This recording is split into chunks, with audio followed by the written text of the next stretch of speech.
What? What's going on? No matter how many times I try, my apartment key won't work. I've just returned from a business trip and find myself completely locked out. I try to reach Randy, who should be home, but there's no response. Peeking through the keyhole, I see that the apartment is empty. I'm sure I'm at the right place. So what's going on? Where's my stuff? Where did Randy disappear to? I rush to my in-laws' house, and Randy is there. As soon as I arrive, Randy says to me, "Who are you?" What? Speechless, I see Randy smirking triumphantly. What awaited me was an ending I could never have imagined. My name is Shireen, 32 years old. I am a working housewife living with Randy. We've been married for 3 years. Originally, Randy was a colleague at work, and we were fierce competitors. He was a good rival, but also my biggest supporter. It didn't take long for us to start dating, and we got engaged after a year. But there was one thing that worried me about getting married. It was something Randy said as we were about to register our marriage. "Shireen, I'm thinking of quitting my job after we get married." "What? Quitting your job? Why would you do that?" "Actually, I've been thinking about this for a while. I want to use my experience to start my own company." "Your own company?" "Yeah, I want to start a business and do something bigger. So please, let me give it my best shot." He bows his head, and even I'm at a loss. I can feel his sincerity, but I don't know what to do. I want to support Randy as his biggest supporter, but quitting his job to start a business is a big risk. We're married now, and I want to have kids someday. Is it necessary to give up our stable life now? I couldn't express my feelings to Randy. In the end, Randy quit his job as soon as we got married. He used all of our savings to start a staffing agency. People say, "Wow, Randy is amazing. Aren't you proud your husband is a CEO?" But I don't feel that way at all. In fact, my female colleagues seem to feel the same way, especially my good friend Marilyn. Starting a business right after getting married is too risky. I agree with you, Marilyn. I wanted to say no, but I couldn't. Be careful, Shireen. Randy tends to push things through based on the mood. I know. I've seen him make mistakes at work because of that. You'll have to keep an eye on him, Shireen. I will. I'll listen to him regularly and do what I can. But the truth is, I've only ever done my current job, so the world of entrepreneurship is completely unknown to me. Why did Randy suddenly want to start a business? And why a staffing agency? I asked, but Randy never gave me a clear answer. Though Randy had started his own company, it seemed he hadn't thought things through. He hired several employees right off the bat, but with little work coming in, the labor costs were skyrocketing. In today's world, there are countless staffing agencies online. So, offering face-to-face staffing services was, to put it bluntly, reckless. Randy used to be competent at his job, but ever since he quit, his ideas seemed to be running dry. Sure enough, the company ran out of funds in no time, and employees started quitting. Finally, unable to pay salaries, Randy approached me. "Shireen, can you lend me $20,000? "What? 20,000? Do you even realize how much money that is?" "I do, but what choice do I have? I have to pay the employees." "That may be true, but that's not my problem." "You are my wife, and you are saying it's not your problem?"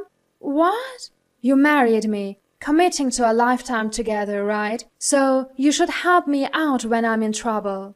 Randy spoke as if he had done nothing wrong. I couldn't find the words to respond to his cold, disdainful gaze. For the next few days, Randy kept demanding the $20,000, adding insults like, "This happened because you didn't support me as a wife. It's all your fault. You need to cover the financial shortfall." I was berated daily and even faced some physical aggression. As days went by, I started to believe that maybe it was my fault. A year into our marriage, Randy's company was on the brink of bankruptcy. By this time, my savings had dwindled significantly, mostly spent on keeping Randy's company afloat. Still, Randy didn't consider shutting down the company. Instead, he turned to his parents for help. My father-in-law is an average office worker, and my mother-in-law is a homemaker. They don't have much to spare, but they couldn't ignore their desperate son. In the end, they mortgaged their house to lend him the money. When I heard this, even I was shocked. Would any parent go this far, even for their child? If Randy's company went under, they'd lose their home. My fears came true, and within just 6 months, Randy's company went bankrupt. We were left with nothing but debt. After this, Randy seemed to lose all motivation to work. He started spending his days lazing around the house. I couldn't take it anymore and confronted him several times. Randy, look, we're not exactly rolling in cash either. I don't have any savings. Can you please find a job? What? How can you be so heartless? I'm devastated after losing my company.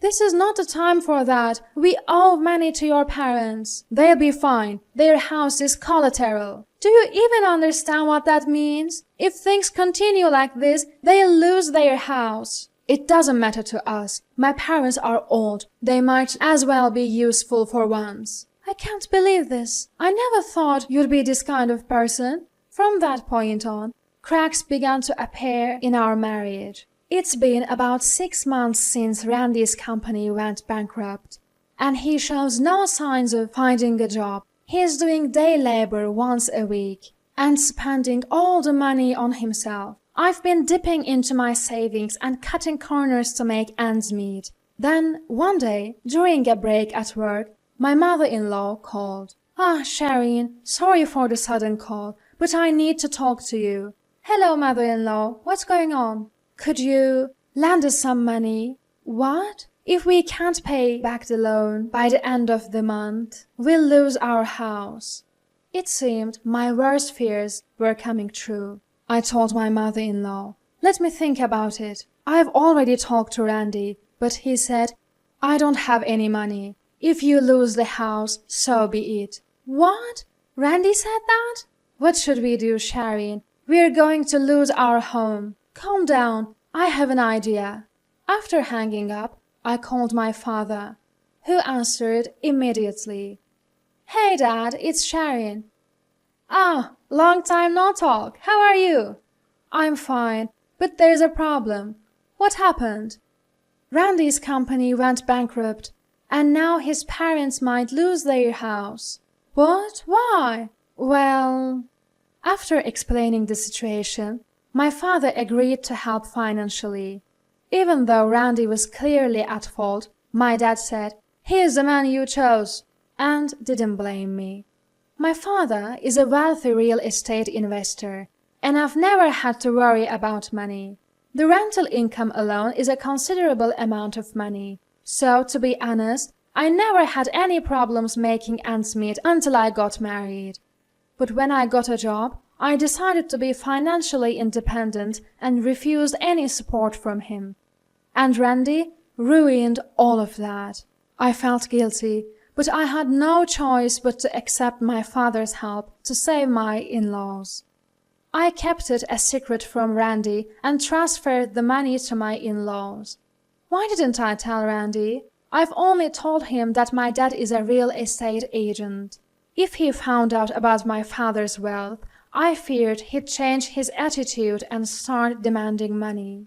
If that happened, it would be the end of us. If we are going to continue living together, I don't want to grow to resent Randy. That's why I have to keep my father's wealth a secret from him.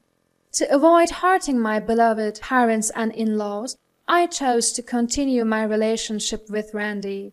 When I told my mother-in-law about my father's financial help, she said, Are you sure? You and your father saved us. It's fine. I'd rather avoid any unnecessary drama. All right, if you say so, we'll pay back the money, even if it takes time. Don't worry, I'll help with that too. Thank you, Sharon. You've been a lifesaver. I could hear the tremor in mother-in-law's voice over the phone. I was glad that I was able to help her, knowing that she had been pushed into such a corner. I was glad I could help, but Randy's behavior was getting worse. He was increasingly absent from home, and when I asked where he was, he'd say, "None of your business." Yet he still demanded money for groceries. Then I had to go on a business trip for 3 days. I was worried but also relieved. 3 days without seeing Randy's face. I had married him out of love, but now his presence was a burden. 3 days later, I returned from my trip. From the airport, I headed home with a gloomy feeling. I should have been eager to get home, but the thought of seeing Randy again filled me with dread. When I tried to unlock the door, something felt off. What's going on? No matter how many times I tried, the key wouldn't work. Randy wasn't responding to my calls. It seemed like I was locked out. What should I do? If Randy is not home, I can't get in. And it wasn't just that. Peering through the keyhole, I saw that the apartment was empty. The house shouldn't be wrong. But why? Where's my stuff? Where did Randy go? Panicked, I forgot to call the management company and called my parents instead, but they didn't answer. So I decided to go to my in-laws' house, where I could also give them the souvenirs I'd bought. When I arrived, Randy was there. "Randy, what are you doing here?" Mother-in-law spoke first. He showed up out of blue, asking to stay for a few days. "What? Randy, what's going on? I couldn't get into our apartment." Randy chuckled and looked down at me. "Who are you?" "What?" I was at a loss for words, but Randy wore a smug grin on his face. Still, I mustered the courage to speak. "What are you talking about, Randy? What about the house keys?" "Isn't it obvious? I've already moved out that house, haha." "What?" "Oh, and by the way, we're already divorced. So we are nothing to each other now. I've got a new girlfriend, so you should just go." "A new girlfriend?" Caught off guard, my mind went blank as Randy shoved his phone screen in my face. There he was, hugging a young woman, both of them smiling happily. In that moment, everything felt meaningless, and I lost the will to think.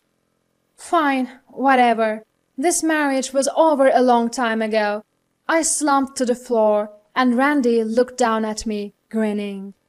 Then, with a loud smack, Randy fell to the ground. His mother-in-law had slapped him. "What the— Mom, what are you doing?" "What have you done, young man?" "What do you mean, what have I done? I just left a useless wife and I'm planning to marry my new girlfriend." His mother-in-law started to tremble, her face turning red. "Randy, do you really not know?" "Know what?" "That you have this life because of Sharon." "What?" "When your business was failing and this house was about to be foreclosed, Sharon asked her father for a loan." "My father-in-law did— what?" Randy was visibly shocked, probably never expecting this. His mother-in-law didn't hold back. "And yet, you— how much trouble do you need to cause others to be satisfied? Sharon even helped us with repayments." "No way. Sharon did all that for me?" "You betrayed such a wonderful person. If you have time to be infatuated with another woman, why don't you work a little? Aren't you ashamed of burdening your wife and parents at your age? You are no longer our son. Leave now, and you are paying back all the debt yourself." "But, Mom!" Tears streamed down Randy's face as he began to plead, clearly shaken by his mother's words. As his father grabbed his arm and started dragging him away, Randy turned to me for help. "Sharon, I was wrong. Please help me out here." Help you out how? Just pay off my debt for now. Then we can start over as a couple, okay? You've already filed for divorce, haven't you? Well, we can reapply for a marriage license. I shot Randy an icy glare, colder than ever before. Then, as if to clear up my past grudge, I clearly said this. Don't be ridiculous. Reapply for a marriage license? How selfish can you be? I've been busting my butt to support you, and you betrayed not just me, but your own parents, and you even had an affair. No, it's not like that. I'll break up with her, so… I don't care. Your apologies are worthless now. I was a fool to ever try to help you. Go ahead, remarry your mistress for all I care. But know this, I will never forgive you. May you grovel for the rest of your life, burdened by massive debt. Shireen, wait, please. His pleas for mercy were cut short as his father-in-law threw him out of the house. We locked the door behind him, banning him from ever coming back. Later, I contacted a lawyer to demand repayment for the money I had lent him. Given that Randy's failed business also left him in debt, the total amount was astronomical. His parents disowned him and removed him from their will. So even if something happens to them, Randy won't inherit a dime. In the end, Randy lost both a place to live and people to rely on. Even his mistress grew tired of him and disappeared. Serves him right. This is the fate of a man who lived only for himself. As for me, I moved back in with my parents after the divorce. They're concerned for me, fresh out of a failed marriage, but to be honest, I have no regrets. I have a job and a loving family who are well and by my side. That alone makes me feel truly blessed. From now on, I want to live my life to the fullest for the people who truly care about me.